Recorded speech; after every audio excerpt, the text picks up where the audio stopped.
Alright, so I've been wearing watches for over 15 years. And for every day of those 15 years, I've always had something on my wrist. I've got two god tier watches right over here. Rolex, god tier. Casio, bro. It's god tier. I have two Garmin's for all of my fitness activities. And I even have a custom built watch that my brother gave me because he's into watches too. So when the Apple Watch first came out, I was really excited because I thought it would be this perfect mix between watches and technology. However, the first generation wasn't really great and it took Apple a few years to get the Apple Watch right. And now that the Series 7 has come out, is it good enough to steal some watch time off of my wrist? Hello, my name is DI and I am a software engineer by day and YouTuber by night, and on this channel we talk about tech news and reviews. And in this video we're going to be talking about the Apple Watch Series 7, the screen, the battery life, and the connectivity to see if it's good enough to keep on my wrist or if I should return it back to the store. Alright, so let's talk about the new screen on the Apple Watch Series 7. So Apple's really proud that this new screen has the thinnest bezels ever of any Apple Watch. And it's really good because it does go right up to the edge. In previous Apple Watch models, I've always gotten the larger size because it had the bigger screen, but this is the first time I got the smaller size because you're getting a lot more screen real estate in a smaller form factor. And because of that, I really like how light this new 41mm watch is. And because for the past few years, Apple Watches have had an always-on display that lets it be, you know, a watch instead of a black screen, it allows the Apple Watch to be so much more useful than in the past when I had to constantly do a shoulder exercise to check what time it was.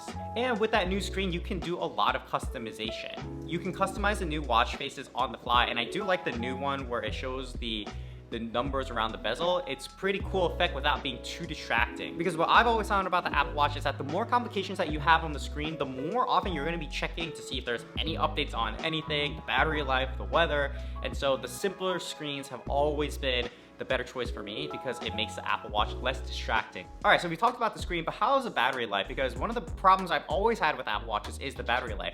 So I wore this watch for 24 hours and after that, it had only about 25% battery left, and that was on a not intense run. I kept it on the most passive mode as possible. I didn't look at any of the notifications. I didn't send any messages. I didn't make any phone calls. I didn't do any of that from the Apple Watch. I just had it telling me the time. Luckily, it was able to charge to 100% in about an hour, so I was able to throw it back on my wrist and have it ready and juiced up, ready for the day. But I guess because the Apple Watch is tracking you all the time, that takes a lot of battery life. And speaking of how the Apple Watch tracks you, let's talk about the connectivity of the Apple Watch. The Apple Watch is a notification beast. This thing sends you more notifications than your phone. First of all, it will forward all the notifications you're getting from your phone, but then it's gonna send you Apple Watch specific notifications like don't forget to move, don't forget to breathe. So what I do is I always just turn on do not disturb, and that way this watch isn't buzzing off my wrist 24/7. And so I asked some of my friends who have had Apple Watches for about a year, and I asked them what they use it most for, and the people who like using Apple Watches the most are pretty active people and for people whose jobs require them to be connected but not necessarily be on their phones. For example, a lot of my doctor friends really like having Apple Watches